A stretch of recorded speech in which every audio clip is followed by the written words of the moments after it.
स्वागत है आपका दिव्य हिमाचल टीवी में। मैं हूं दीक्षा शर्मा। शाम के 6 बज चुके हैं और प्रदेश की तमाम खबरों के साथ हम आपके समक्ष आ चुके हैं। कई लेटेस्ट अपडेट्स आज इस बुलेटिन में हम आपके साथ साझा करने वाले हैं। देखिए, विशेष तौर से बड़ी बात कैबिनेट ब्रीफिंग को लेकर करेंगे, क्योंकि मंत्री हर्षवर्धन चौहान की ओर से ब्रीफिंग की गई है और क्या बड़े फैसले किन वर्गों के लिए आज निकलकर सामने आए हैं, इससे जुड़ी पूरी जानकारी हम आपको देंगे। बारी बारी से एक फैसला विस्तृत रूप से हम आपको समझाने वाले हैं। महिलाओं को 5,000 रुपए दिए जाएंगे। हालांकि ये एक ही कैटेगरी है जिन महिलाओं को 5,000 रुपए पेंशन देने की बात यहां हो रही है। महिलाओं की कौन सी कैटेगरी है, इससे जुड़ी जानकारी हासिल करने के लिए बुलेटिन के अंत तक हमारे साथ जुड़े रहिएगा। और 18 वर्ष तक किन बच्चों को 1,000 रुपए दिए जाएंगे सरकार की ओर से। ये मासिक तौर पर 1,000 रुपए की राशि देने की बात क्योंकि सरकार की ओर से हुई है। इस फैसले को भी आज कैबिनेट बैठक में मंजूरी मिल चुकी है।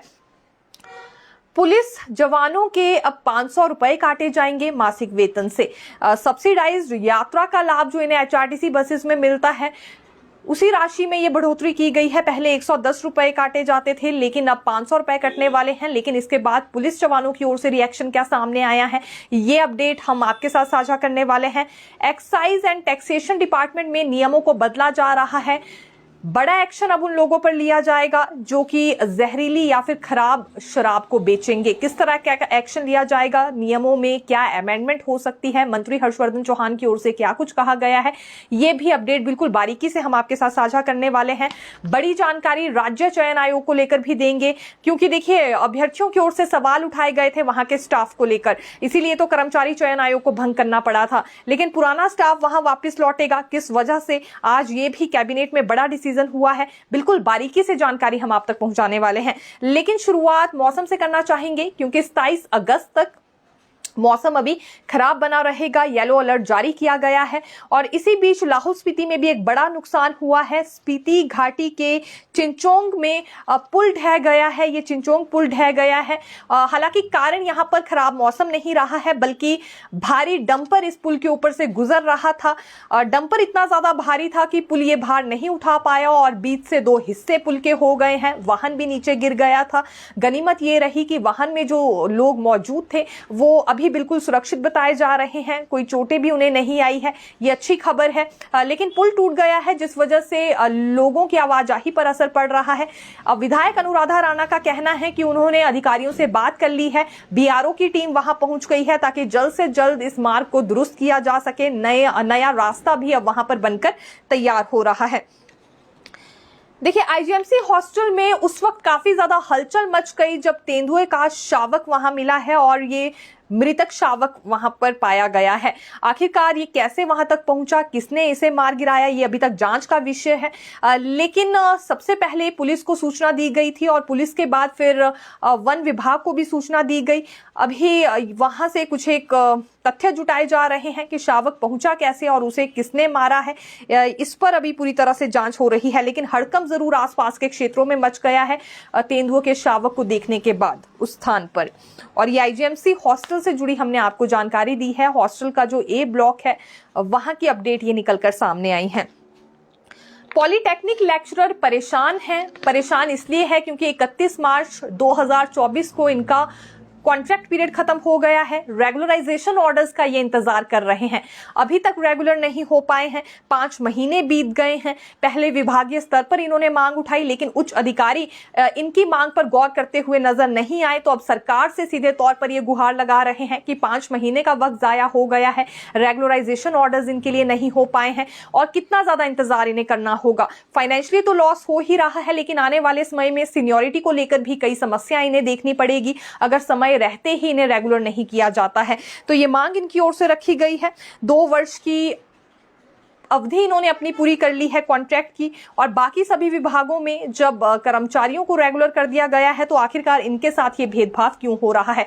सिर्फ तकनीकी शिक्षा विभाग रह गया है जहां पर पॉलिटेक्निक लेक्चरर आज भी 5 महीने के बाद भी यानी कि इंतजार कर रहे हैं अपने रेगुलराइजेशन ऑर्डर्स को लेकर। फिलहाल बात इन्होंने मीडिया के माध्यम से सरकार तक पहुंचाने की कोशिश की है। अब कारण भी इसके हालांकि पता लगाने होंगे कि इतनी ज्यादा देरी क्यों हो रही है। बाकी सभी डिपार्टमेंट्स में जब ऑर्डर्स जारी हुए तो फिर तकनीकी शिक्षा विभाग कैसे छूट गया और उच्च अधिकारी इस पर ध्यान क्यों नहीं दे रहे हैं, ये भी एक तरह से जांच का विषय है। देखिए, नेता प्रतिपक्ष जयराम ठाकुर कर्मचारियों के पक्ष में उतर गए हैं। हालांकि आज ये गए थे भाजपा चक्कर कार्यालय में, वहां इन्होंने मन की बात कार्यक्रम सुना और उसके बाद इनकी ओर से स्टेटमेंट जो दी गई है, इनका मानना था कि अब जल्दी ही सदस्यता कार्यक्रम शुरू किया जाएगा भाजपा की ओर से, क्योंकि वर्कशॉप भी आज कार्यालय में आयोजित की गई थी इस कार्यक्रम को लेकर। 16 लाख सदस्यों को हिमाचल प्रदेश में भाजपा अपने साथ जोड़ने वाली है। इस लक्ष्य के साथ अब नेता प्रतिपक्ष समेत सभी बड़े पदाधिकारी भाजपा के आगे बढ़ने वाले हैं। ये दावा भी जयराम ठाकुर ने किया है और कर्मचारियों के मुद्दे पर भी इन्होंने अपनी बात रखी है। नेता प्रतिपक्ष का कहना है कि ओपीएस बहाल कर दी गई है राज्य सरकार की ओर से, लेकिन इसके अलावा कर्मचारियों की कोई डिमांड्स पूरी नहीं हो रही है, सिर्फ जुमला एक तरह से दिया जा रहा है। और अब तो पहली मर्तबा ऐसी स्थिति आई है कि कर्मचारियों की ओर से सामूहिक अवकाश पर जाने की चेतावनी दी गई हो, लेकिन फिर भी सरकार कर्मचारियों के मुद्दों को गंभीरता से नहीं ले रही है। इससे बुरी स्थिति हिमाचल प्रदेश में पहले कभी नहीं आई थी। जैसा माहौल बन रहा है उसके लिए कर्मचारी नहीं बल्कि सरकार जिम्मेदार है। ये नेता प्रतिपक्ष की ओर से बड़ी टिप्पणी रही है। इन्होंने एक चीज और भी कही कि सरकार हर मुद्दे पर नकारात्मक हो गई है। सिर्फ ओपीएस बहाल कर दी गई, इसके अलावा बेरोजगार युवाओं का शोषण हो रहा है, आउटसोर्स कर्मियों का शोषण हो रहा है, करुणामूलक आश्रितों के लिए कुछ नहीं किया जा रहा है, जो शिक्षक अपनी डिमांड्स रख रहे हैं उनका भी कुछ होता हुआ नजर नहीं आ रहा है। और अब बात यहां तक पहुंच गई है कि डीए एरियर को लेकर सामूहिक अवकाश पर जाने की चेतावनी कर्मचारियों को देनी पड़ रही है। जोरों से यह मसला सदन में भी उठाया जाएगा, ये नेता प्रतिपक्ष की ओर से आज दावा किया गया है। अभी देखिए, क्योंकि 27 अगस्त से 9 सितंबर तक मॉनसून सत्र शुरू होने जा रहा है और सत्र में कर्मचारियों समेत अन्य वर्गों के मुद्दे भी उठाए जाएंगे, ये आज नेता प्रतिपक्ष ने दावा किया है। साथ ही साथ इन्होंने ये भी कहा कि महंगाई चरम पर है, सीमेंट के रेट यहां पर 70 रुपए और बढ़ा दिए गए हैं, ये भी मसला उठने वाला है। इसके लिए अगले कल भाजपाइयों की ओर से रणनीति तैयार की जाएगी। विधायक दल की बैठक इन्होंने बुला ली है।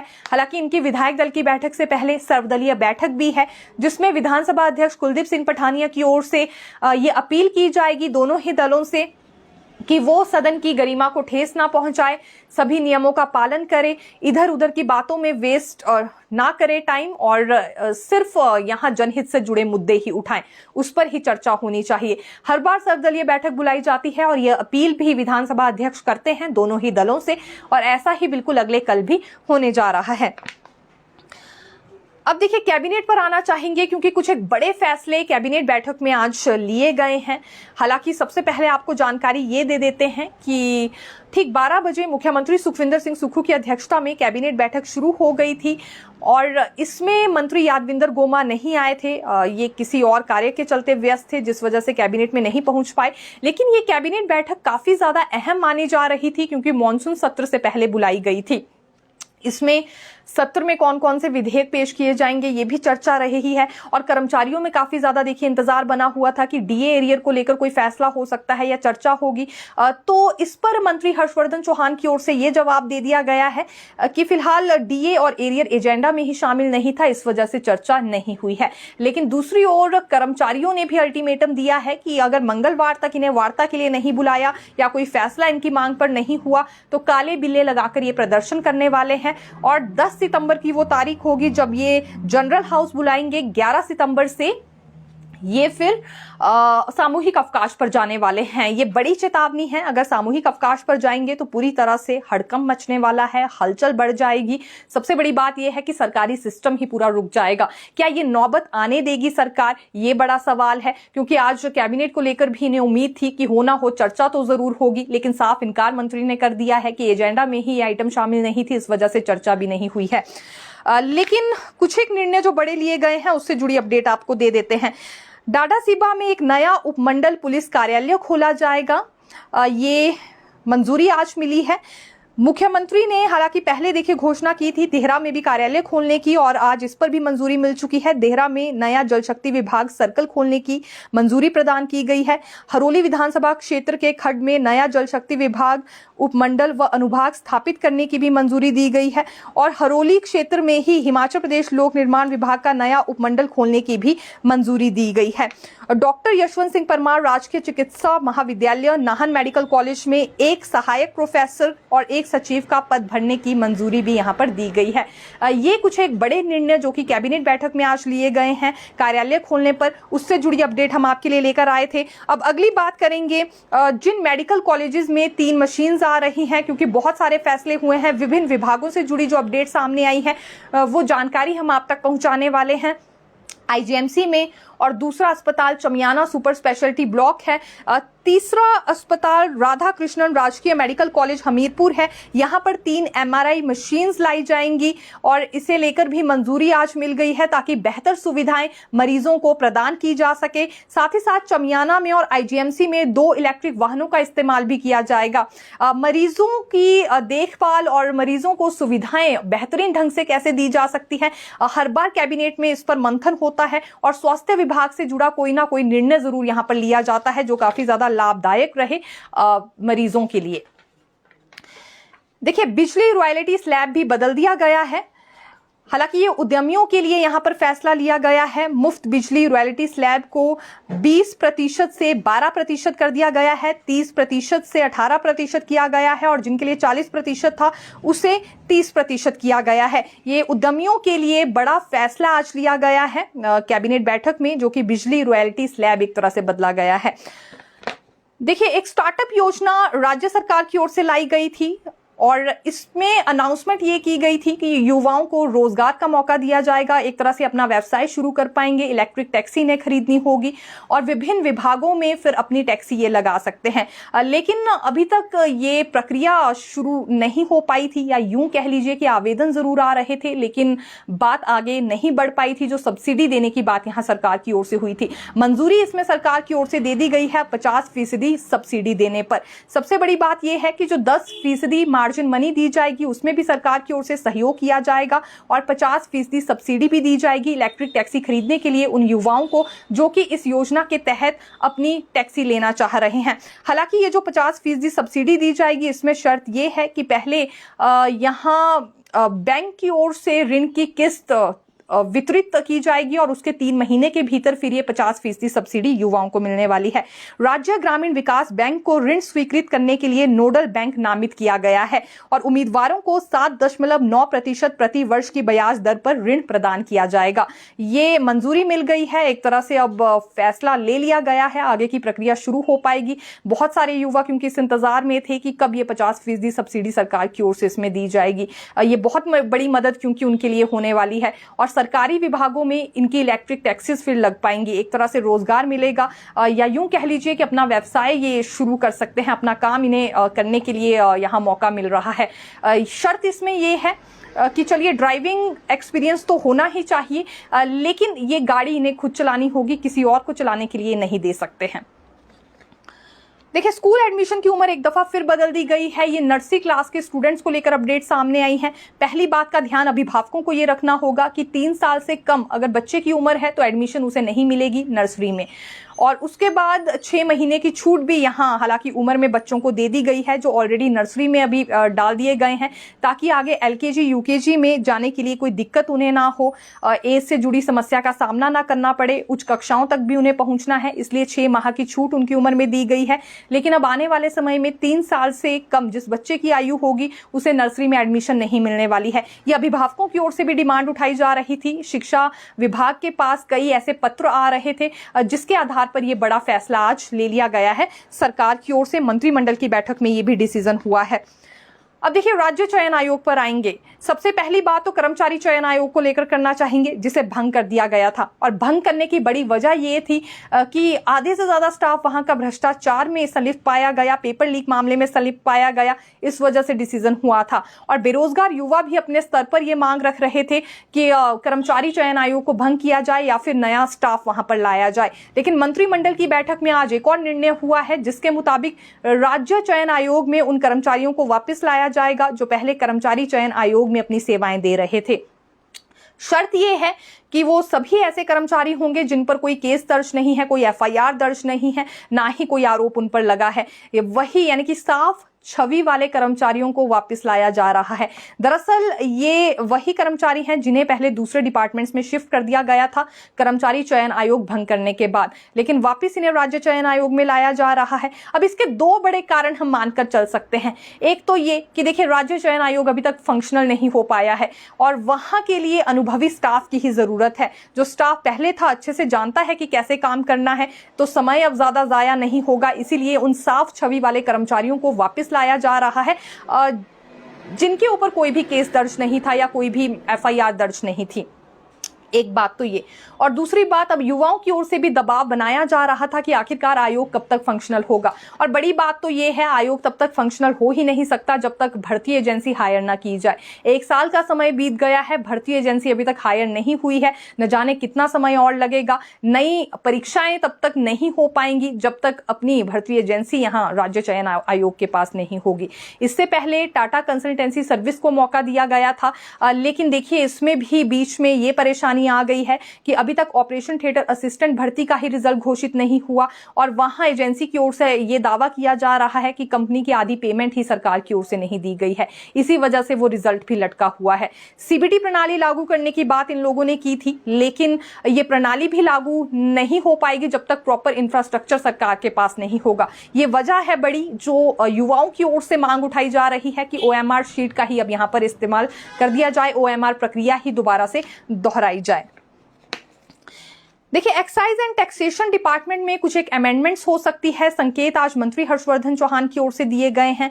एक मामला सामने आया था कुछ समय पहले, ये मंडी के सुंदरनगर के सलापड़ में ये सामने आया था। 7 लोग जहरीली शराब पीने से मौत के घाट उतर गए थे। उसके बाद ही मुख्यमंत्री की ओर से यह ऐलान कर दिया गया था कि नियमों में कुछ एक बदलाव किए जाएंगे और सख्ती लाई जाएगी। और आज की कैबिनेट बैठक में ये भी बड़ा निर्णय लिया गया है कि एक्साइज एंड टैक्सेशन डिपार्टमेंट में कुछ एक नए प्रावधान किए जाएंगे, नियमों में बदलाव होगा। आने वाले समय में कोई भी दोषी ऐसा पाया जाता है जो शराब की बिक्री गलत ढंग से कर रहा होगा या खराब शराब बेच रहा होगा, जहरीली शराब बेचता हुआ कोई पाया जाता है, तो तुरंत प्रभाव से उसकी पूरी प्रॉपर्टी यहां जब्त कर दी जाएगी। ये सजा अब एक तरह से प्रावधानों में जोड़ी जा रही है उन दोषियों के लिए जो खराब शराब बेचते हैं और खामियाजा किसी और को इसका भुगतना पड़ता है अपनी जान गंवाकर। तो ये बड़ा फैसला एक्साइज एंड टैक्सेशन डिपार्टमेंट से जुड़ा आज निकलकर सामने आया है। पुलिस जवानों पर अब आएंगे, बड़ा फैसला हुआ है पुलिस जवानों पर भी। ये काफी ज्यादा विरोध जता रहे थे कि सब्सिडाइज यात्रा इनकी बंद नहीं होनी चाहिए। पिछली कैबिनेट में निर्णय हुआ था कि एचआरटीसी में सब्सिडाइज यात्रा इनकी बंद होगी। हालांकि ये इनके मासिक वेतन से 110 रुपए काटे जा रहे थे, लेकिन इसका गतिरोध काफी ज्यादा हो गया था। सोशल मीडिया पर भी पुलिस कर्मी लगातार अपने लिए आवाज उठा रहे थे और पुलिस कर्मियों की एक एसोसिएशन सचिवालय भी गई थी, जिन्होंने मुख्यमंत्री से और मंत्री से भी मुलाकात की और ये आग्रह किया कि ये सब्सिडाइज यात्रा इनकी बंद नहीं होनी चाहिए, क्योंकि ये एचआरटीसी बस में तभी सफर करते हैं जब जरूरत होती है और ड्यूटी के मकसद से ही ये जाते हैं।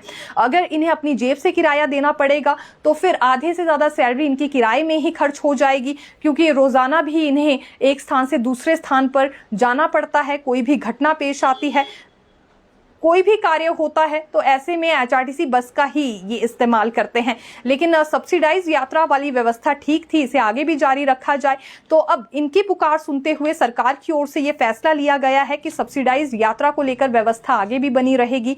एचआरटीसी में सब्सिडाइज यात्रा ही इन्हें मिलेगी, लेकिन इनके मासिक वेतन से 500 रुपए काटे जाएंगे, यानी कि 110 रुपए से वृद्धि 500 रुपए कर दी गई है। 500 रुपए मासिक वेतन से काटे जाएंगे और उसके बाद फिर ये सब्सिडाइज्ड यात्रा के लिए हकदार होंगे। कुछ एक पुलिस जवान इससे नाराज भी हैं। उनका ये मानना है कि वो पर्सनल व्हीकल्स यूज करते हैं, एचआरटीसी बस में तो सफर करते नहीं, तो ऐसे में 500 रुपए एक तरह से गंवाने जैसा उनके लिए हो जाएगा। लेकिन कुछ एक जवान इससे सहमत हैं, जो खास तौर पर बसेस में ही अपना सफर करते हैं और ड्यूटी के मकसद से जिन्हें दूर दराज के क्षेत्रों में भी पहुंचना पड़ता है। तो सब्सिडाइज यात्रा तो इनकी जारी रहेगी, लेकिन बात वही है कि 110 रुपए से बढ़ाकर 500 रुपए मासिक शुल्क एक तरह से इनका कर दिया गया है। मंत्री हर्षवर्धन से जब हमने ये पूछा कि क्या कोई खास भत्ता इसके लिए भी सरकार की ओर से पुलिस जवानों को दिया जाएगा या उनकी सैलरी से ही ये राशि कट होने वाली है, तो मंत्री का मानना था कि पुलिस एसोसिएशन ने यही अपील की थी कि फिलहाल सब्सिडाइज यात्रा जारी रखी जाए, बेशक उनके मासिक वेतन से ज़्यादा राशि कट हो जाए। तो इसीलिए सरकार ने उनके कहे अनुसार ही यहाँ पर फैसला लिया है। देखिए, मुख्यमंत्री सुक्खू की ओर से एक योजना लाई गई है, सुख शिक्षा योजना। इस योजना के तहत 18 वर्ष तक उन बच्चों को लाभ दिया जाएगा सरकार की ओर से जो सिंगल मदर वाले चाइल्ड होंगे, यानी कि जिनकी सिर्फ माता है और देखभाल के लिए, पालन पोषण के लिए पिता नहीं है। ऐसी महिलाएं जो तलाकशुदा हैं, एकल नारी हैं, विधवा है या माता पिता दोनों तो हैं लेकिन विकलांग है, सही से अपने बच्चे का पालन पोषण नहीं कर पा रहे हैं या बच्चे के खर्चे अफोर्ड नहीं कर पा रहे हैं, सरकार की ओर से ऐसे बच्चों को पालन पोषण के लिए 1000 रुपए मासिक तौर पर मिलने वाले हैं। 18 वर्ष तक ये 1000 रुपए सरकार की ओर से दिए जाएंगे ताकि बाकी का खर्चा उनका पूरा हो सके। और इतना ही नहीं, उच्च शिक्षा के लिए भी सरकार की ओर से राशि ऐसे बच्चों को दी जाएगी।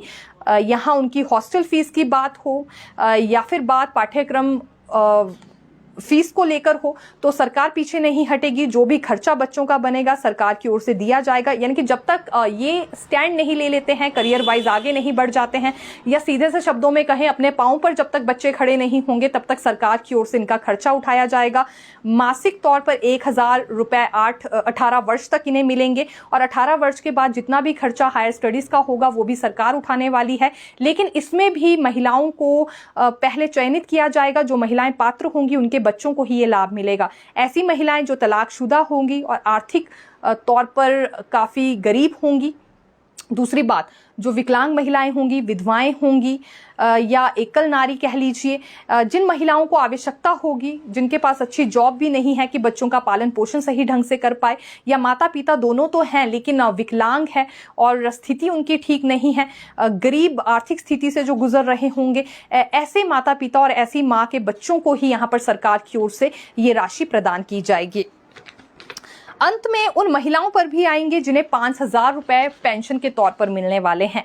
60 वर्ष से अधिक इन महिलाओं की उम्र होगी और एक्स सर्विसमैन की विधवाओं को ये लाभ देने की यहाँ पर बात हुई है। दरअसल पूर्व सैनिक की विधवाओं को 5000 रुपए पेंशन अब कर दी गई है। पहले 3000 रुपए थी लेकिन अब 5000 की गई है। शर्त ये भी है कि 60 वर्ष से ऊपर उनकी उम्र होनी चाहिए। तो बढ़ोतरी एक तरह से ये सरकार की ओर से इस पेंशन में की गई है, जो कि 3000 से बढ़ाकर 5000 कर दी गई है।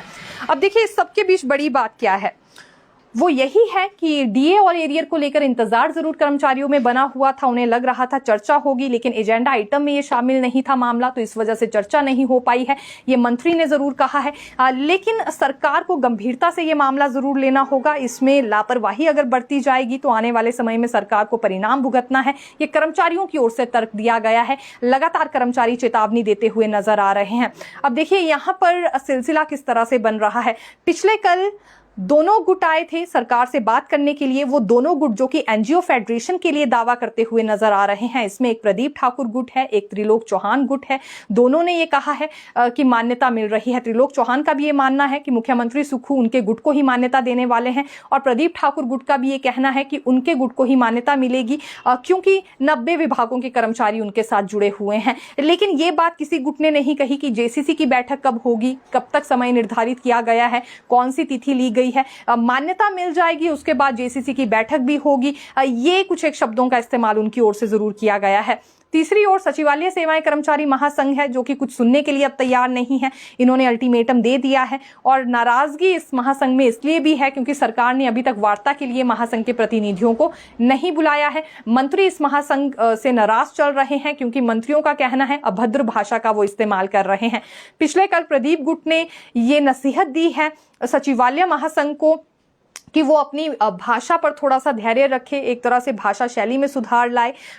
सरकारी कर्मचारियों को इस तरह की भाषा शोभा नहीं देती है। लेकिन सचिवालय सेवाएं कर्मचारी महासंघ का कहना है कि अब धैर्य खत्म हो गया है, सब्र का बांध टूट गया है। 2 साल हो गए हैं, बार बार यहाँ कमजोर आर्थिक स्थिति का हवाला सरकार की ओर से दे दिया जाता है। और दूसरी बात यह है कि प्राकृतिक आपदा का हवाला भी हर बार कर्मचारियों को ही क्यों दिया जाता है, जब अफसरों के सभी भत्ते मिल रहे हैं, नेताओं को उनकी पूरी वेतन पूरे भत्ते दिए जा रहे हैं तो कर्मचारी आखिरकार क्यों इंतजार करे। ये लड़ाई फिलहाल कल शाम से लेकर थोड़ी शांत जरूर हो गई है, लेकिन सरकार ज्यादा समय तक कर्मचारियों को शांत नहीं रख पाएगी और शांत कर्मचारी तभी होंगे अब जब इनकी डिमांड्स पर गौर होगा, या यूं कह लीजिए कोई बीच का रास्ता कर्मचारियों के लिए निकाला जाएगा।